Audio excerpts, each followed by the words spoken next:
வருவோம், எப்போ வருவோம்னு அவர் காத்துக்கொண்டே இருக்கிறார். அது மனம் திரும்பி அவரிடத்துல வந்துட்டோம்னு சொன்னா, அவர் நம்மளை தூக்கி எடுப்பார். இவங்க வரவே மாட்டேன்னு இருக்கிறதுனால தான் கர்த்தர் அவர்களுக்கு விரோதமாக வந்தார். ஏன்னா, கர்த்தர் அப்படிப்பட்ட நீதியுள்ள நியாயாதிபதி. அவர் பொறுமையோடு இருப்பதனால மட்டும் தான் நம்ம எல்லாம் இன்னைக்கு உயிரோடு அவர் முன்பாக நின்று கொண்டு இருக்கிறோம்.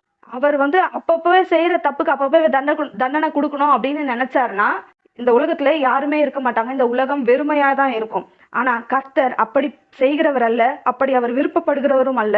அவர் இரக்கமே உருவான தேவன், அவர் பொறுமையின் தேவன். அவர் பொறுமையோடு நம்ம மனம் திரும்பி அவர் இடத்துல வருவோன்னு காத்து கொண்டிருக்கிறார்.